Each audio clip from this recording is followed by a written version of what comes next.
This is a K2 by Bob Dozier. Probably one of the most respected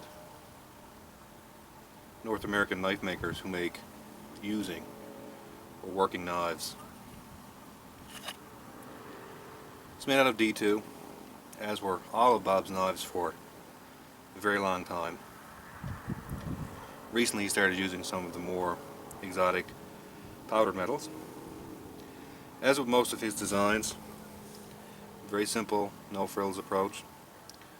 Polished micarta handles, deep hollow grind, relatively thin, and acute edge bevel.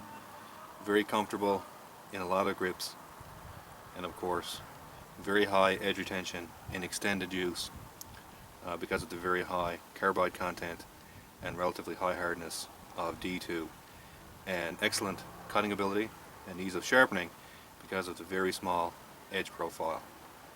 Excellent general utility knife. For the purposes here though, this is actually going to be used as a baseline or reference point.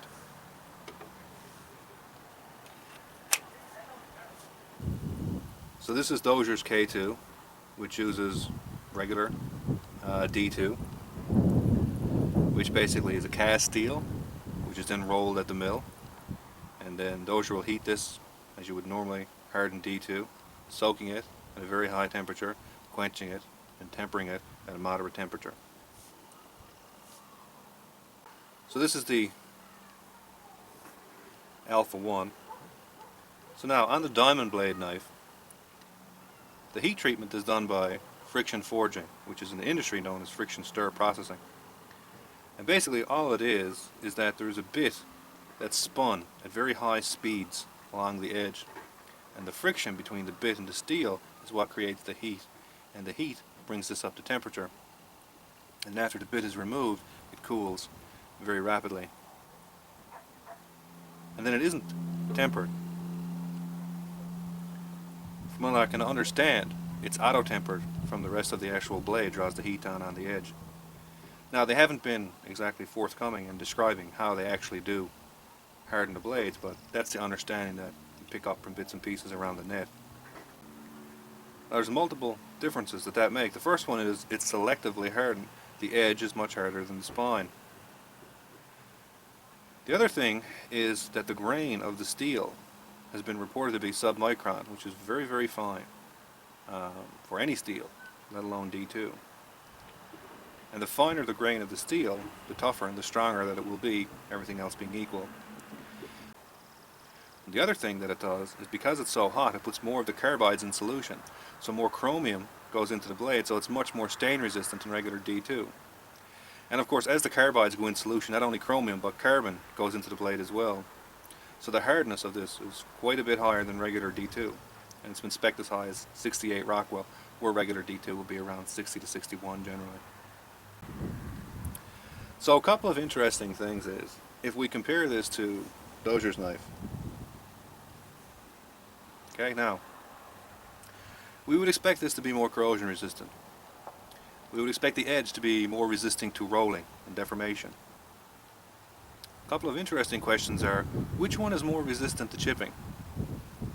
If you accidentally hit a small piece of bone when you're working around some meat, if you're cutting through cardboard and you accidentally hit a staple, that type of deal. The other interesting question is, which one of them has higher edge retention in really abrasive cutting? This knife is much harder, but this knife has much more carbide left in the actual steel. So, which one has more edge retention in extended use? That's going to be an interesting question to have answered. So, it will be interesting working with this knife. It's a very nice small knife. Would expect very high cutting ability, thin stock, high grind, relatively acute edge bevel. The edge bevel is relatively wide. You can see it's significantly wider than the K2. I don't know why people do that. It seems to be fashionable as of late. The wider the edge bevel, the more steel you have to remove when you sharpen in general, so you want to minimize the edge bevel and just have it thick enough that it provides necessary stability for lighter cutting, assuming you're using just for utility and hunting and you're not trying to pound it through pelvis or something like that, the edge can be as thin as around 5 thousandths normally. You only need to get up at around 15 to 20 thousand if you're going chopping with something. So I'm not exactly sure why they left the bevel that wide, but such is life on that. And the other thing which comes to mind, this area right here is very squarish. That might be just for traction control. Again, this is a light knife for precision cutting.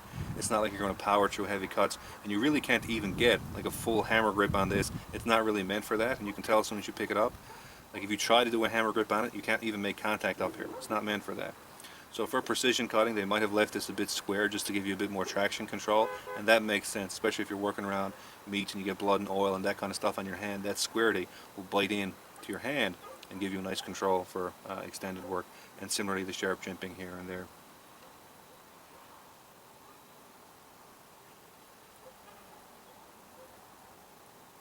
Interestingly enough, there's a large dent in the edge at about right here.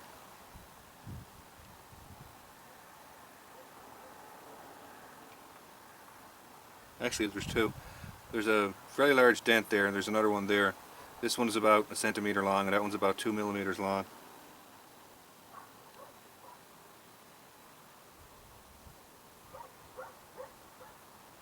So it looks like the edge hit something hard when they were packing it. That's not unusual.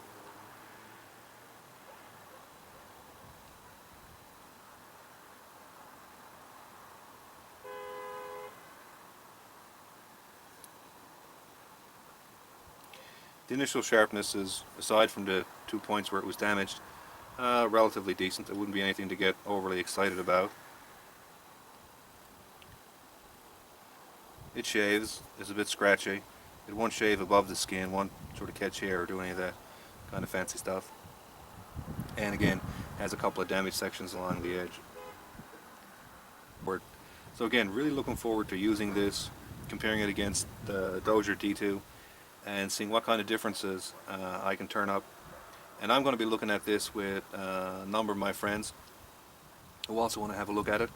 So it'll be interesting. We've got about a half dozen guys who are going to look at this in the K2 and see what we can turn up in regards to edge retention, ease of sharpening, edge durability, that type of deal. So it should be an interesting time.